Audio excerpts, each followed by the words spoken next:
Friends, welcome to the class. And as I told you in the last video, without wasting time, we'll move on to the grammar portion.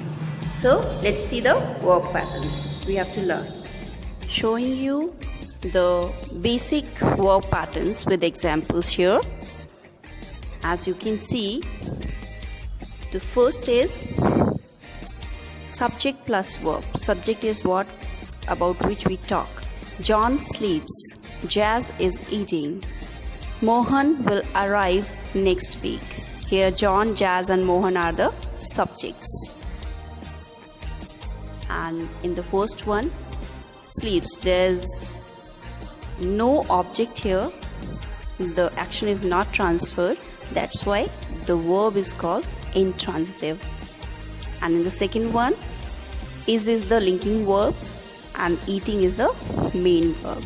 So you can see the verb types also are explained in these two examples. Next we have the second, subject plus verb plus object. Object takes the action. I like rice. What you like? Rice. She loves her job. What she loves is her job. He is eating an orange. He is the subject, is the helping verb or connecting verb, and eating is the main verb here in the third example. And what he is eating is an orange. So an orange is the object here, her job is the object, and rice is the object. The third comes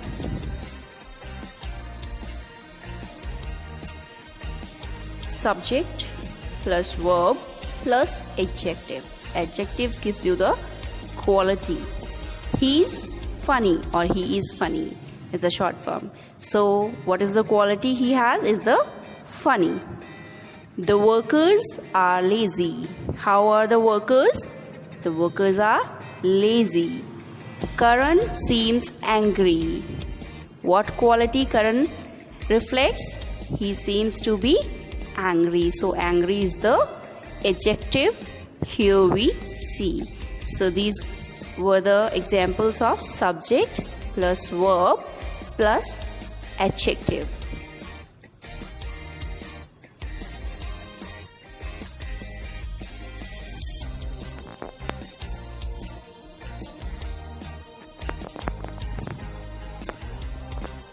The fourth example is subject, verb plus adverb. Adverb tells the quality of verb. Ram is here. Where is Ram? Here. Flowers are everywhere. Are is the verb here. And where are the flowers? Everywhere. Geeta sings sweetly. How she sings? Sweetly. So singing quality is sweetness.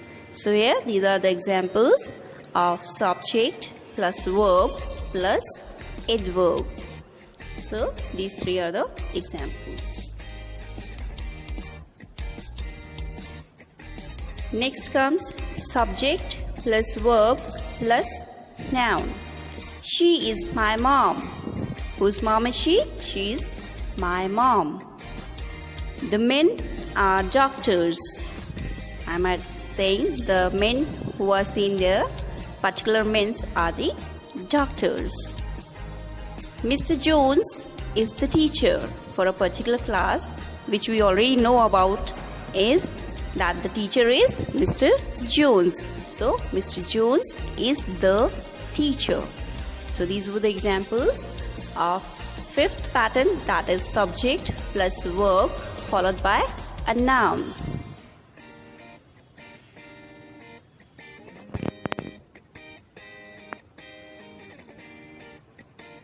You can write down these examples for future references also, children.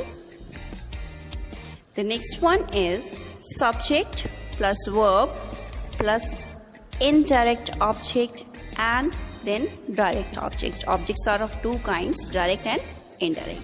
My uncle sent me a present.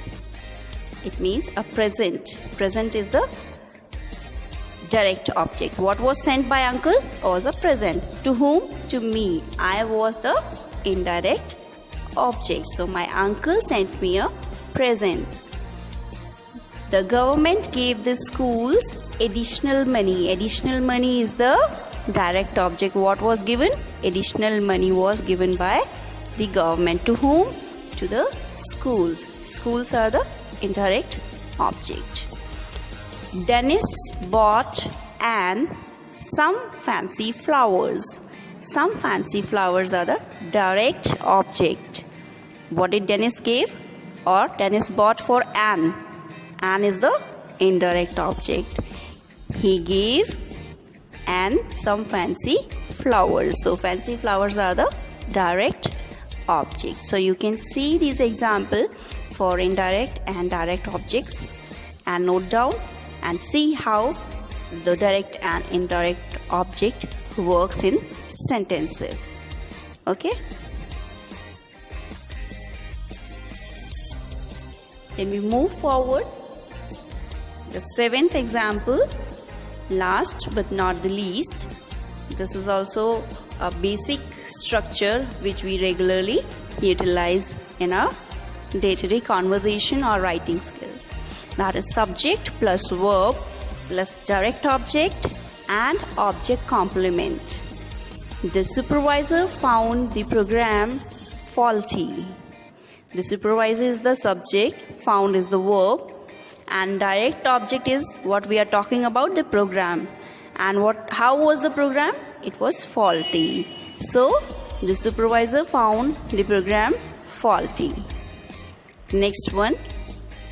The company elected him the president.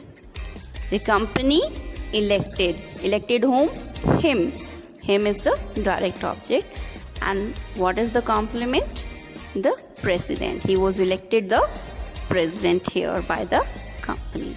So these two were the examples which we see of the subject, then verb, then direct object plus object complements. Okay, these all were the 7 examples of various types of verb, or you can say sentence patterns, which we regularly utilize and use in our daily lives. So you can use them in your spoken part and have your spoken part or spoken English fluent as well. So you have to practice these. Without practice, you could not be fluent in your language. So do practice regularly and vigorously. I told you, it depends on you how you can learn English and how fast. Okay, so it depends how fast you have to learn. So these were the basic structures of sentences or verb patterns which you use on daily basis. In the upcoming videos, we are going to learn about the do's and don'ts while speaking in English. So we'll continue with spoken English in the upcoming videos with the mistakes highlighted. Until then, keep learning and keep safe.